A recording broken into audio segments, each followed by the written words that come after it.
Yo, what's up, guys? So we all know the Alien franchise is a classic. Ridley Scott gave us the nightmare fuel we didn't know we needed back in '79, and then Cameron came in and cranked up the action. But let's talk about the new kid on the block, Alien Romulus. Welcome back to your nerdy show. I'm your host, Alien, and if you haven't watched the movie yet, then be careful. There will be spoilers. This time, we're smack dab in the middle of the original two films. Forget about those prequel stories. This one's all about a bunch of space scavengers who stumble upon something way worse than a low credit score, an abandoned spy station infested with xenomorphs. Can you imagine the terror? A claustrophobic space station, a hungry alien, and a group of people who probably shouldn't have taken that salvage job. It's like Alien meets Ocean's 11, but with a lot more screen. Trust me, the ending is gonna blow your mind, right?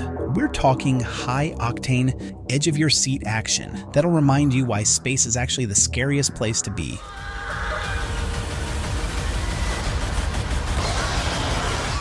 A brief overview. So these space pirates, or whatever you want to call them, were just looking for a quick score, some cryopods to get them to their next adventure. But oh boy, did they find more than they bargained for. Instead of treasure, they got a front row seat to a real-life horror movie. Imagine this.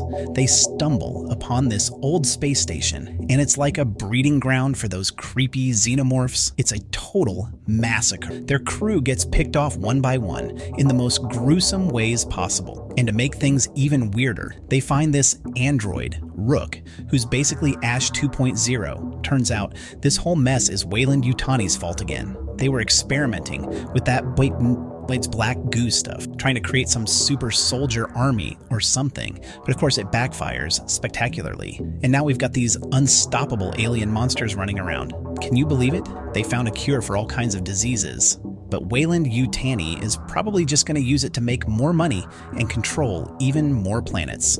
It's like they're the ultimate villains of the universe. And to top it all off, we've got Rain, who's basically going through hell. She lost her friends, her sanity, and probably her faith in humanity. And her android brother, Andy, is caught in this whole mess too. He's got to decide if he's going to be a good little corporate bot or if he's going to do the right thing. 3, 2, 1.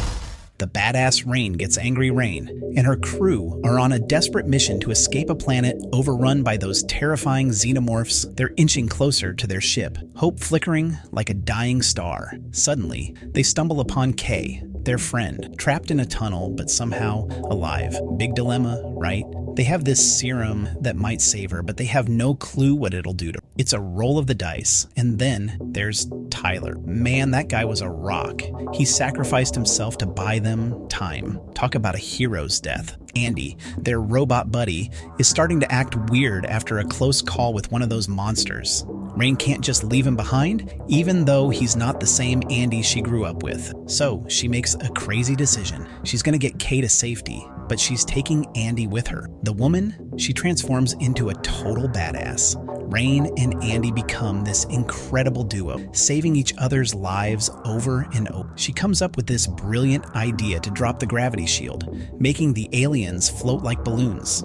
It's like she's playing a cosmic game of target practice, but it's not all fun and games.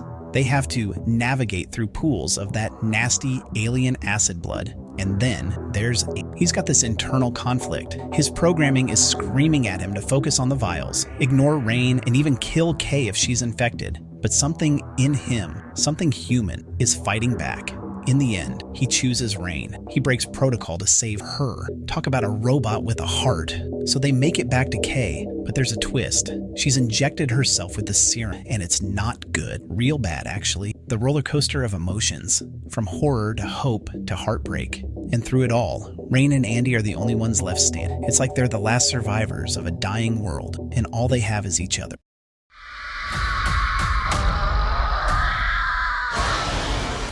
The new engineer, hybrid xenomorph Kay goes into labor, and not a normal kind of labor. She pops out an alien egg. Rain is freaking out, trying to figure out how to stop this monster from hatching. While she's scrambling to find something to kill it, the acid from the egg starts melting the floor. Can you imagine? The floor just disappears, and this thing starts growing like crazy. It's not your typical xenomorph. This thing is a mix of the Xenomorph and that creepy engineer from Prometheus.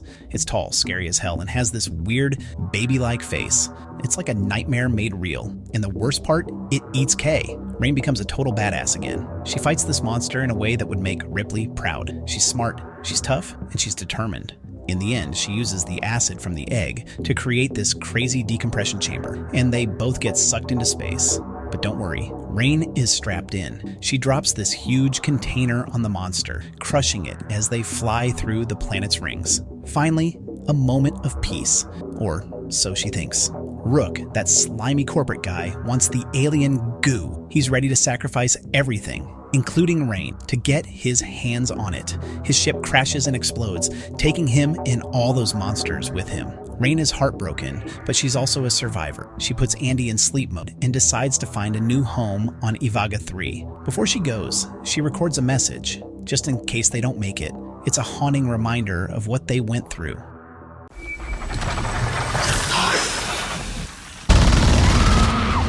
The ending explored Rain, and Andy's story is heartbreaking, man. They worked their butts off, dreaming of a better life on Ivaga the 3, only to get screwed over. And then, the whole Andy thing, she had to turn him into a cold, calculating machine to survive. That's heavy. Can you imagine the guilt she must feel? She's lost so much, and now she's questioning if she even knows the Andy she grew up with. But in the end, he proves that there's still a spark of humanity in there. It's like he's saying, I'm not just a machine, Rain. I'm your brother. Their survival is a tiny glimmer of hope in a dark universe.